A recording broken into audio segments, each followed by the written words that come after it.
예, 성도 여러분 안녕하십니까?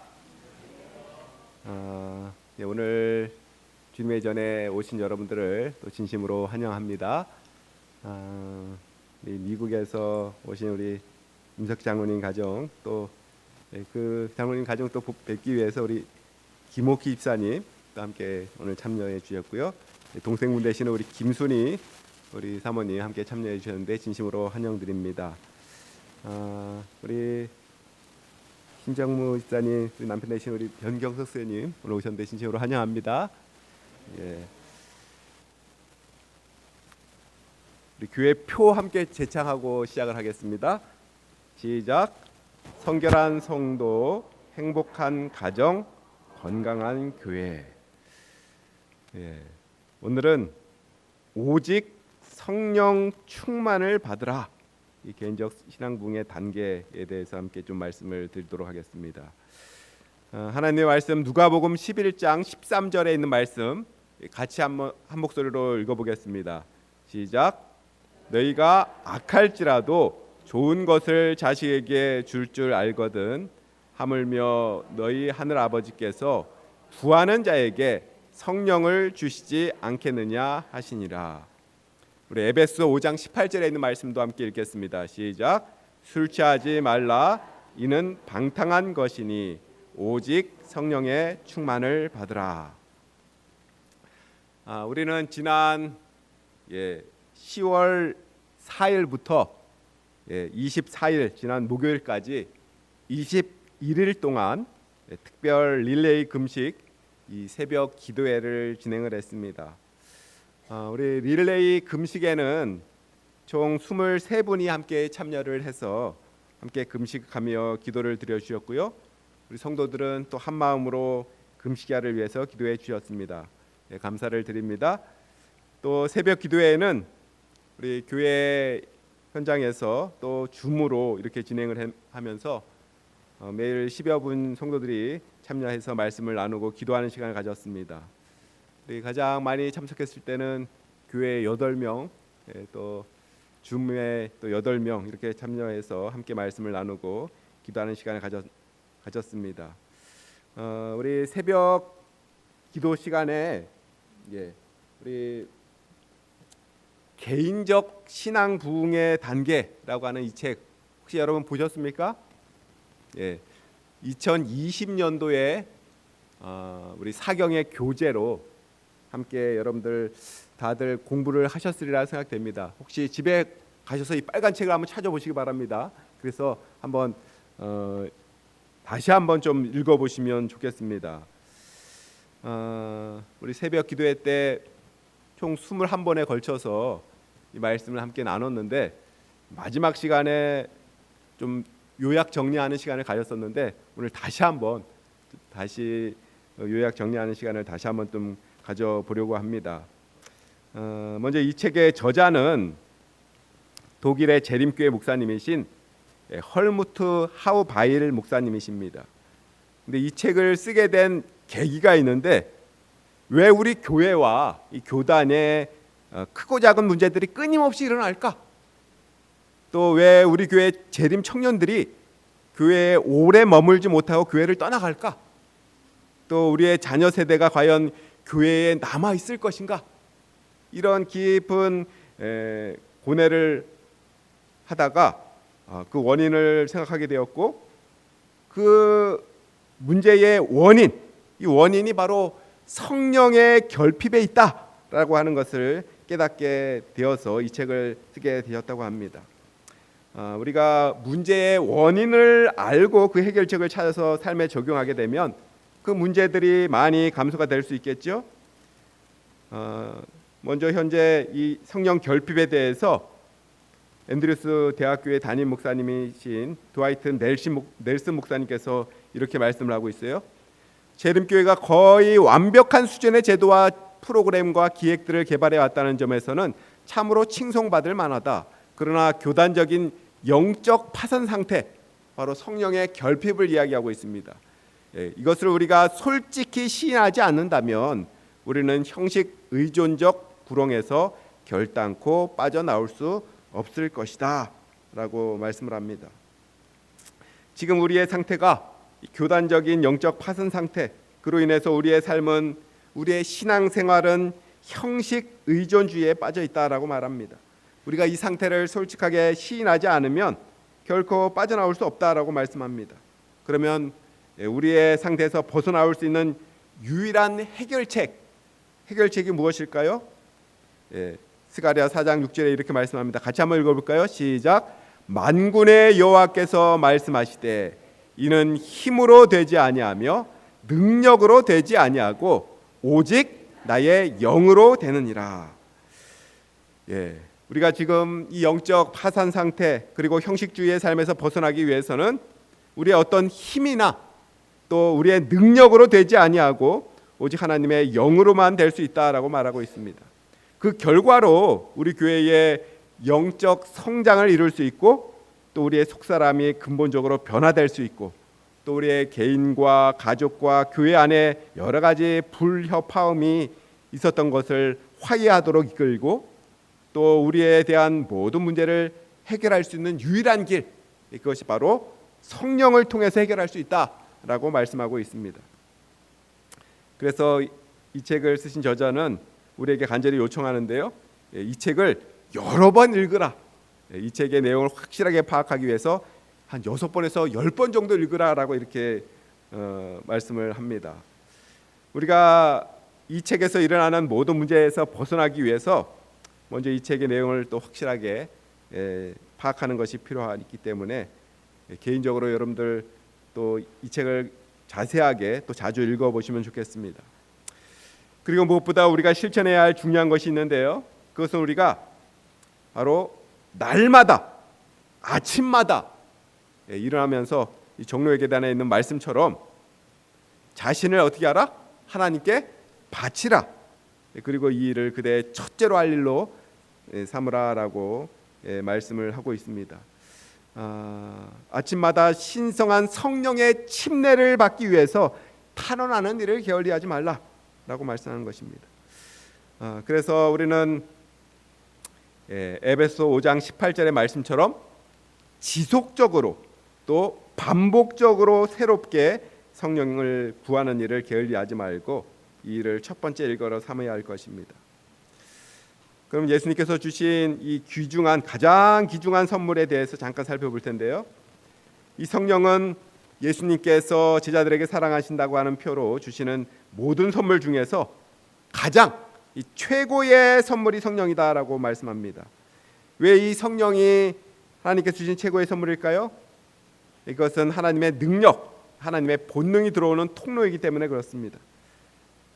왜 이 성령이 하나님께서 주시는 최고의 선물인지, 그뿐만 아니라 우리가 성령을 받을 때 가장 좋은 선물을 함께 받을 수 있기 때문에 그렇다라고 말씀합니다. 그런데 하나님께서는 이 최고의 선물을 아무에게나 주지 않습니다. 바로 이 선물을 받을 수 있는 전제 조건이 있습니다. 그것은 먼저 성령의 그 가치를 알고 또 받기를 뭐하는 사람? 갈망하는 사람에게 하나님께서 주신다라고 말씀을 하십니다. 그 다음에 두 번째는 삶을 전적으로 맡겨야 한다라고 말씀하고 있어요. 우리의 전 존재와 전 소유를 하나님께 맡길 수 있는 마음이 먼저 되어야 한다라고 하는 것입니다. 근데 여러분, 이 우리의 전 존재와 전 소유를 하나님께 맡긴다는 것 쉽습니까? 어렵습니까? 참으로 어렵습니다. 왜 우리는 하나님께 그것을 맡기는 것이 어려울까요? 바로 우리의 믿음이 부족하기 때문에 그렇겠죠. 우리가 믿는다 하지만 우리가 전 존재와 소유를 맡길 수 있는 그런 완전한 신뢰를 하지 못한다라고 하는 것입니다. 근데 왜 우리가 하나님을 믿지 못하고 완전히 신뢰하지 못하는가? 그것은 바로 하나님을 알지 못하기 때문에 그렇습니다. 우리가 하나님을 안다는 것, 이 요한복음 17장 3절에 보면 영생은 곧 유일하신 참 하나님과 그가 보내신 자 예수 그리스도를 뭐 하는 것이다? 아는 것이다 라고 했는데요, 바로 믿음을 갖기 위해서는 먼저 하나님을 아는 것이 가장 필요합니다. 우리의 전 존재와 전 소유를 맡길 수 있는 것, 이것을 한 단어로 말을 한다 그러면 굴복이라고 말할 수 있겠습니다. 굴복이라고 하는 말은 좀 풀이해 보면 그동안 우리의 잘못된 계획을 포기하고 이제 매 순간 하나님의 뜻을 따르며 살겠습니다. 순종하겠습니다. 이것이 바로 굴복입니다. 우리는 그동안 어떤 길을 걸어왔습니까? 우리의 생각, 우리의 판단, 우리의 경험, 우리의 감정으로 우리의 길을 따랐고 행동하고 결정해 왔습니다. 그러나 그 길은 거의 다 죄된 길이었고, 또 우리의 교만심과 이기심과 우리의 판단으로 잘못된 길을 선택했습니다. 그러나 이제는 그것을 다 내려놓고 이제는 하나님의 뜻을 따르겠습니다. 하나님의 말씀대로 따라가겠습니다. 하나님의 영이 인도하시는 대로 따라가겠습니다. 바로 이것이 굴복인 것입니다.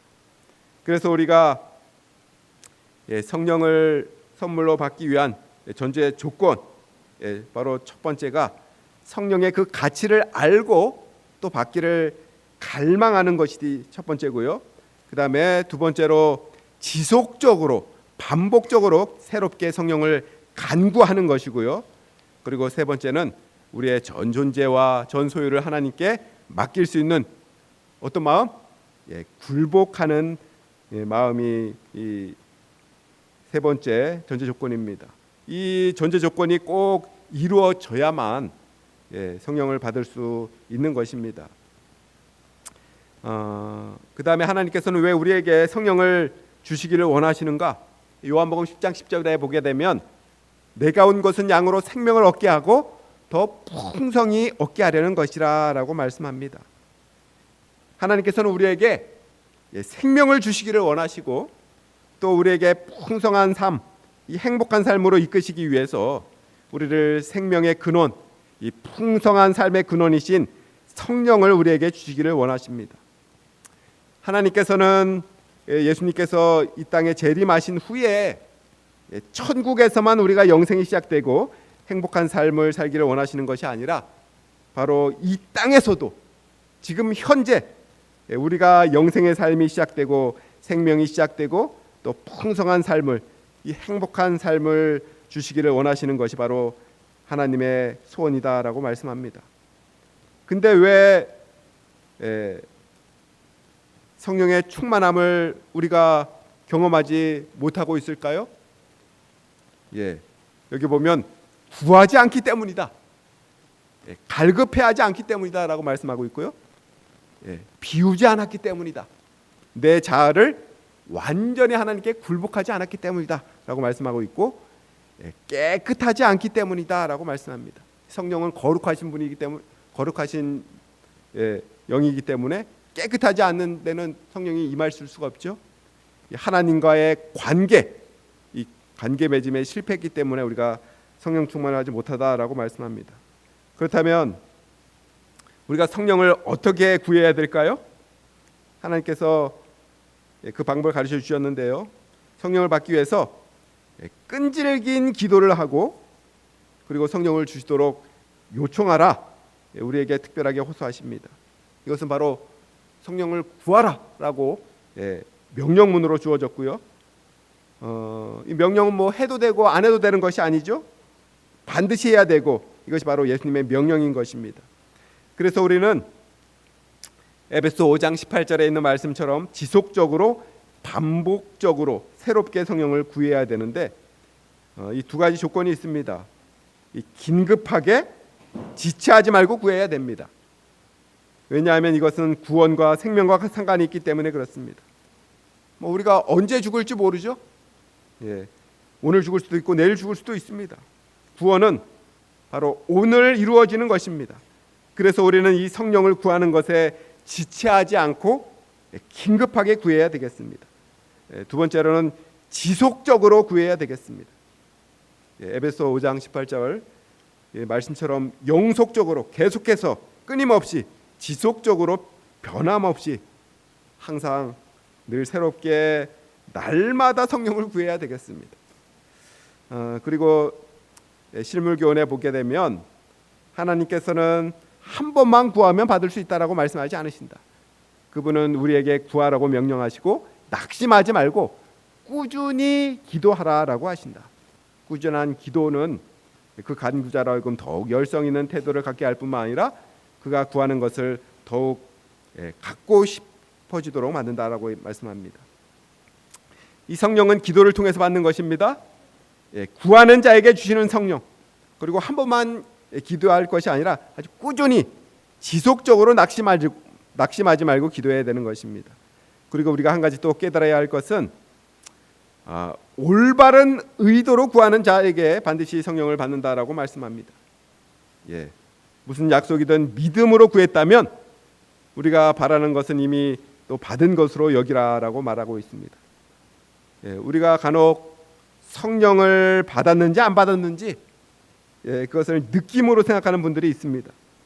느낌이 안 받은 것 같은데 받은 것 같은데 이걸 느낌으로 생각하는 분들이 있다고 하는 것인데요. 이 성령은 느낌으로 받는 것이 아니라 믿음으로 받는 것이다라고 말씀합니다. 그리고 믿음으로 구했다면 이것은 이미 우리에게 역사하고 있다는 것을 믿어야 하는 것입니다. 그리고 그 주신 것에 감사하고 나가야 합니다. 예수님께서 38년 된 중풍병자에게 내가 낫고자 하느냐라고 말했습니다. 그렇게 말씀하시면서 그 중풍병자에게 나았다라고 하는 그런 어떤 확신을 주지 않으셨습니다. 그 증거를 주지 않았습니다. 그럼에도 불구하고 이 중풍병자는 예수님의 약속의 말씀을 의지하고 붙잡고 일어나서 걸어갔을 때 완전한 치유함을 받았던 것처럼 우리도 믿음으로 구했다면 그 성령이 우리 안에 임했다는 것을 믿고 감사함으로 나아가게 되기를 간절히 바랍니다. 진정한 믿음이라고 하는 것은 약속된 축복이 실현되고 그것을 느끼기 전에 그것을 붙잡고 주장하는 것이다 라고 말씀합니다. 그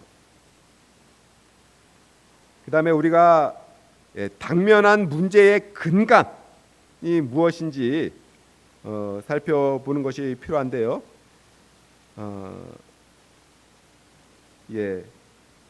우리가 성령의 결핍이 일어난 문제의 원인, 그 뿌리가 무엇인지를 살펴볼 필요가 있습니다. 야고보 4장 2절 3절 너희가 얻지 못하면 구하지 아니하기 때문이요 구하여도 받지 못하면 정욕으로 쓰려고 잘못 구하기 때문이다라고 말씀하고 있는데요.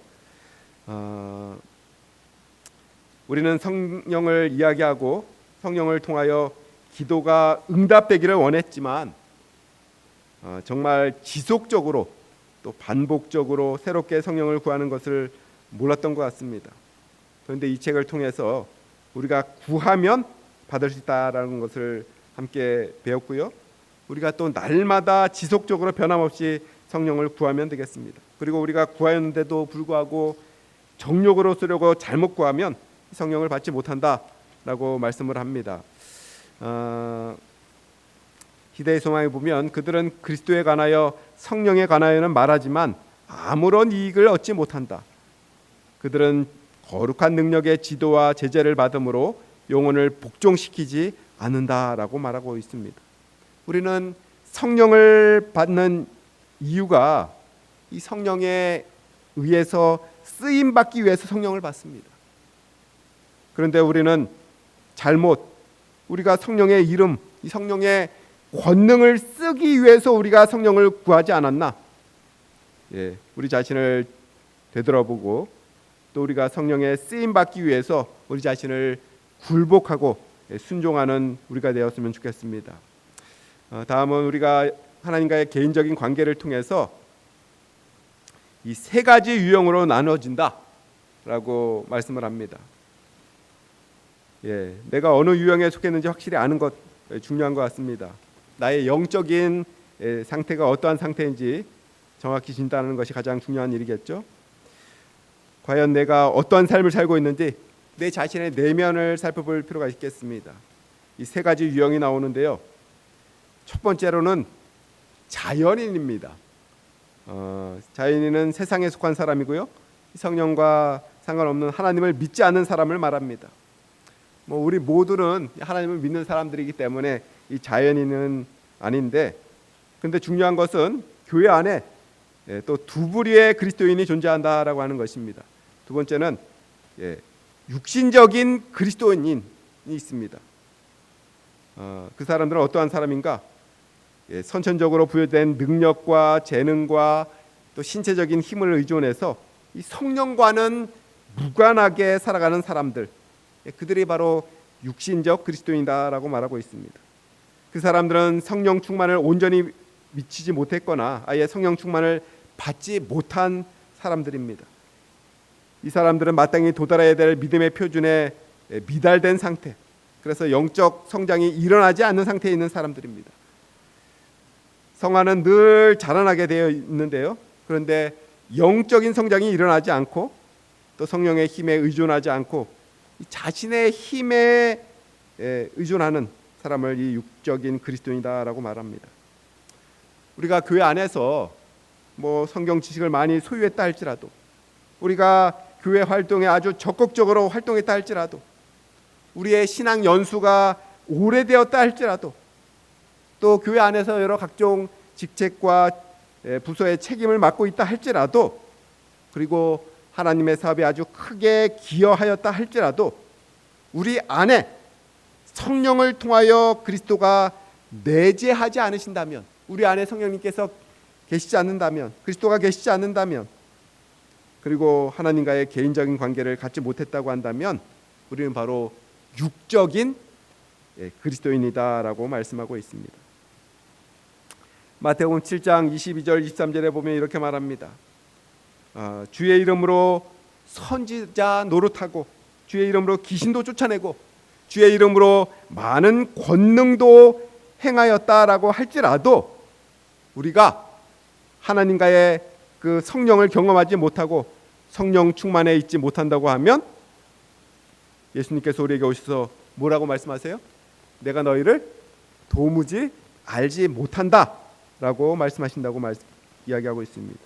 우리가 정말 성령을 통해서 예수님을 내 안에 모시고 날마다 하나님과의 개인적인 관계를 통해서 하나님을 알아가는 그런 존재가 되었을 때 우리는 하나님과의 올바른 관계, 또 성령 충만한 관계, 하나님과의 살아있는 관계가 될 수 있는 것입니다.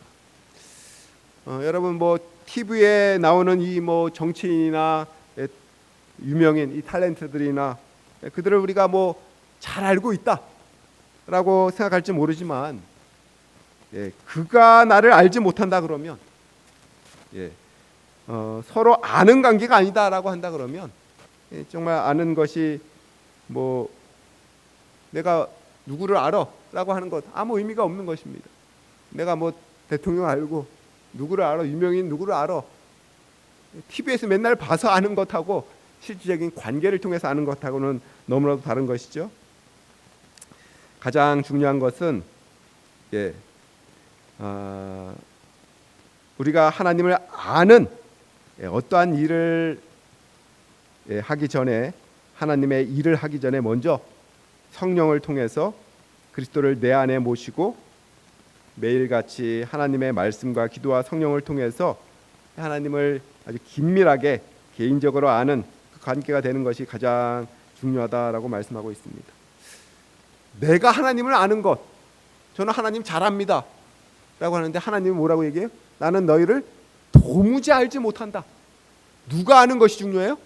하나님이 우리를 아는 것이 중요하다라고 하는 것이죠. 그렇게 하기 위해서는 하나님과의 그런 관계를 맺는 것이 중요한 것입니다. 그래서 또 한 부류의 사람이 있는데요. 육신적 신자의 주된 문제는 모든 것을 자기 힘으로 하려고 하고 풍성한 삶을 누리지 못하고 결국 영적인 파산에 이르게 된다라고 말씀하고 있습니다. 그 다음에 세 번째 유형의 사람은 어떤 사람이에요? 영적 그리스도인, 영적 신자입니다. 이 사람은 성령으로 충만하기 때문에 영적인 참된 그리스도인이라고 할 수 있습니다. 이 사람은 하나님과 친밀한 개인적인 관계, 그리고 영적으로 성장하는 하나님의 관계를 맺고 있습니다. 이 사람은 바로 예수님을 삶의 중심에, 마음의 보좌에 바로 왕으로서 통치자로 모시고 있는 사람입니다.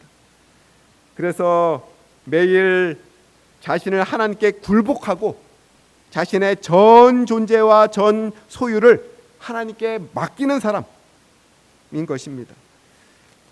그 사람이 하는 일은 하나님이 주시는 능력을 통해서 힘을 얻어서 일하는 사람입니다.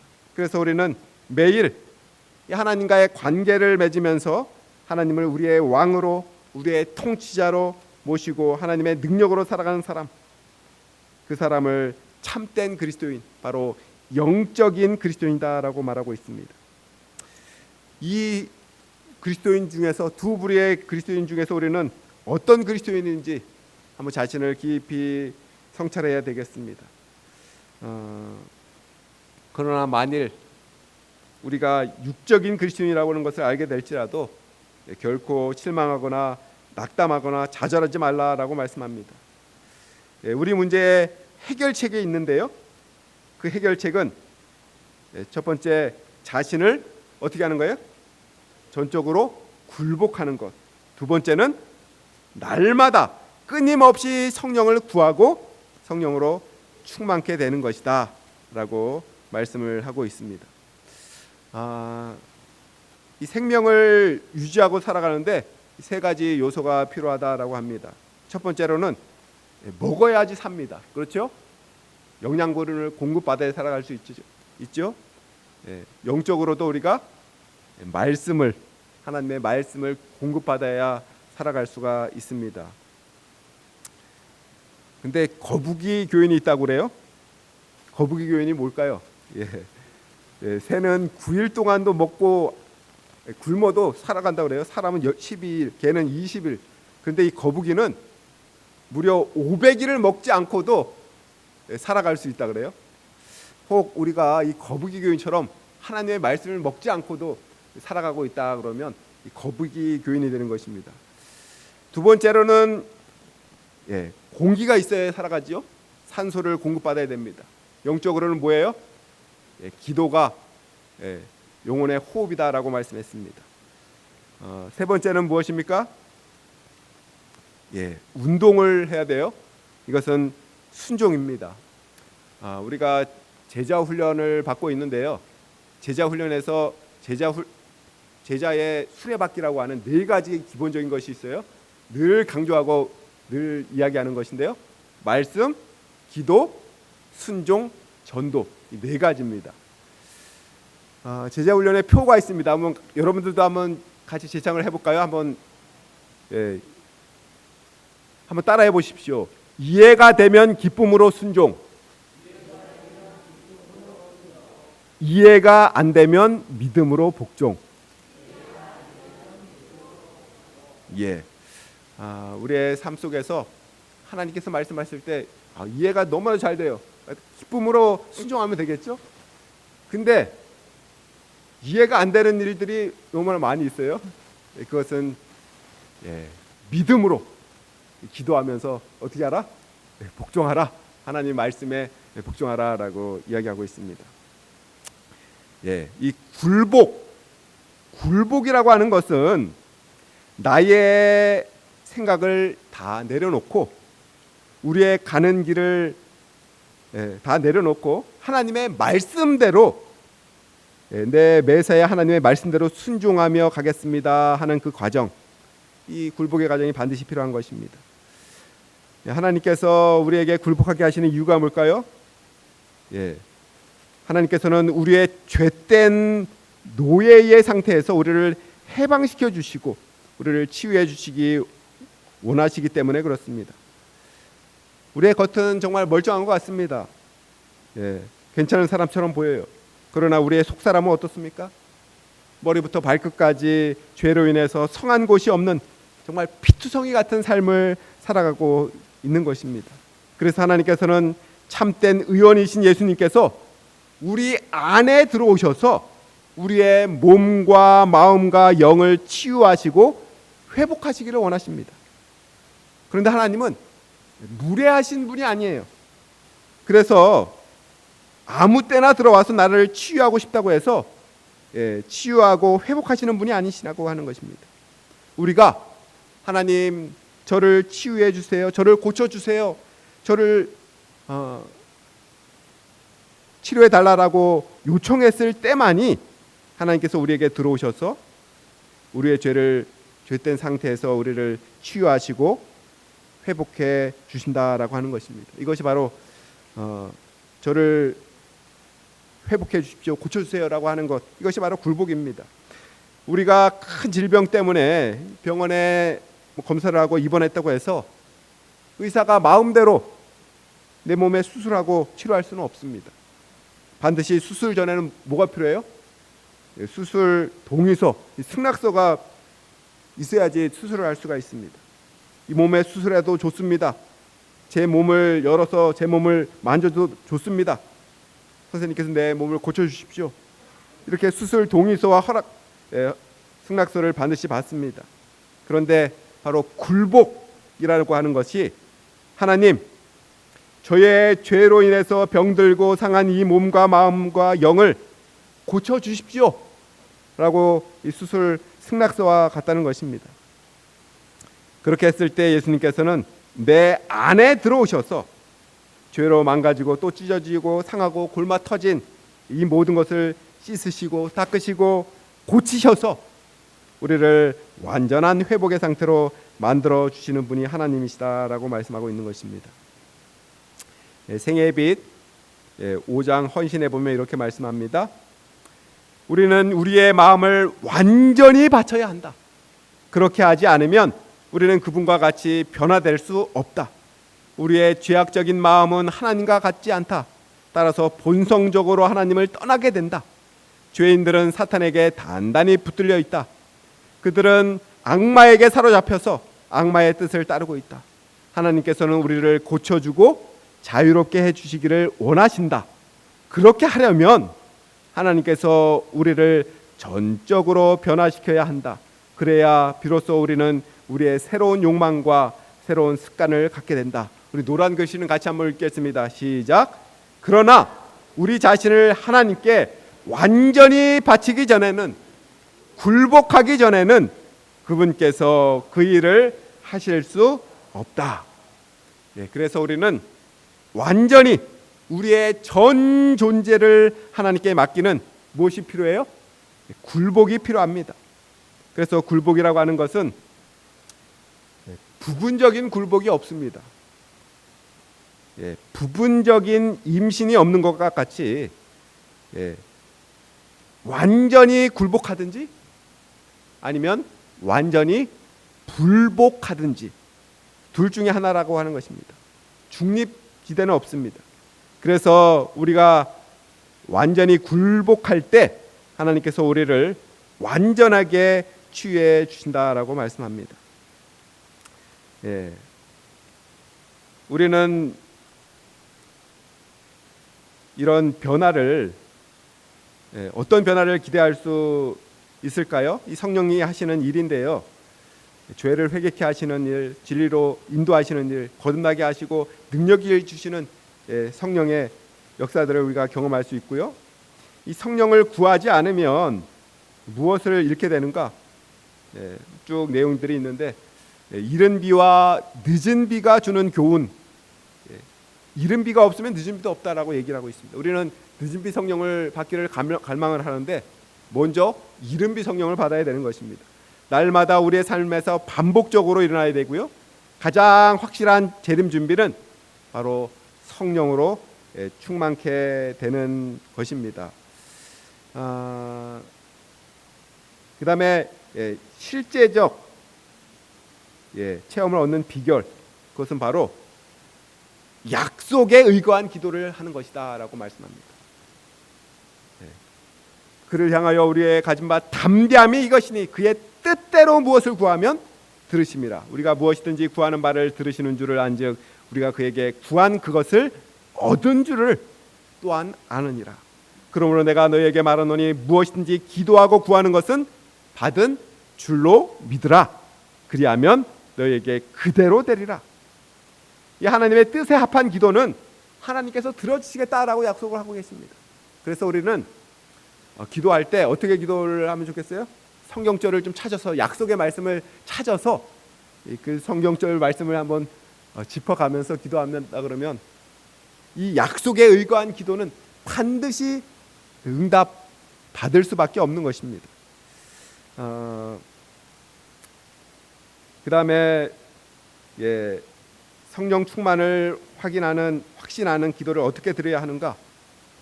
여러분, 성령을 구하는 기도문을 제가 들어오는 뒤에 책상 위에다가 복사해서 A4 용지 한 장짜리로 성령을 구하는 기도문을 복사해 놨습니다. 여러분들 혹 안 받으신 분이 있으면 나가실 때 꼭 다들 받으시면 좋겠어요. 성령을 구하는 기도문, 모든 분들이 다 가져가셔서 매일같이 성령을 간구하게 되기를 바랍니다.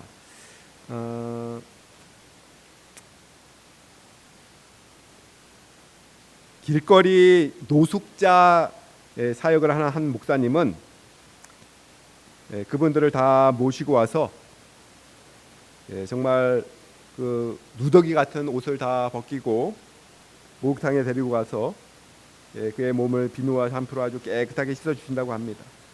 그러면 정말 이 시커먼 묵은 때들이 아주 얼마나 많이 나오는지 모른다고 해요. 그분들을 깨끗하게 씻긴 다음에 이제 어떻게 해요? 새로운 깨끗한 옷으로 갈아입힌다고 합니다. 그리고 그 더러운 옷을 비닐팩에 넣어서 잘 간직을 한다 그래요. 새 옷을 입고 정말 새로운 삶을 시작한 후에 이제 몇 개월이 지난 다음에 그 사람들을 다 다시 불러 모아서 옛날에 입었던 그 누더기 같은 그 옷을 가지고 와서 그것을 다시 주면서 이 새 옷을 벗고 냄새나는 그 누더기 같은 헌 옷을 다시 입겠냐라고 묻는다고 합니다. 그러면 그 사람들 뭐라고 할까요? 다들 질색팔색을 하면서 절대로 그것을 입지 않겠다라고 이야기를 한다고 그럽니다. 왜 그럴까요? 이미 그 사람들은 새로운 것이 무엇인지를 깨달았습니다. 그 누더기의 옷을 벗고 정말 깨끗한 삶이 무엇이라고 하는 것을 경험한 사람들인 것입니다. 우리도 마찬가지입니다. 우리가 누더기 옷을 입고 정말 더러운 삶 속에서, 죄된 삶 속에서 살 때는 그것이 더러운지 모르고 잘 살았습니다. 그런데 이 더러운 옷을 벗고 하나님께서 입혀주시는 새 옷을 입었을 때는 그 더러운 옷을 입고자 다시는 그 삶으로 돌아가지 않는다라고 하는 것입니다. 그래서 우리가 죄의 속박에서 벗어나서 하나님의 치유를 입느냐, 회복을 입느냐, 바로 우리의 선택에 달려 있습니다. 그래서 우리는 정말 날마다 지속적으로 하나님 앞에 나와서 성령을 구하고 또 하나님 앞에 굴복시키고 우리의 몸과 마음과 영이 치유되고 또 회복되어 영적인 그리스도인의 삶을 살아가게 되기를 간절히 바랍니다. 정말 우리 모두가 성령 충만한 그리스도인으로서 정말 성령을 갈망하고 간구하고 굴복된 심령 속에 성령의 충만함을 힘입고 우리에게 맡겨주신 귀한 사명들을 잘 감당하는 저와 여러분이 되시기를 간절히 바라면서 말씀을 줄이겠습니다.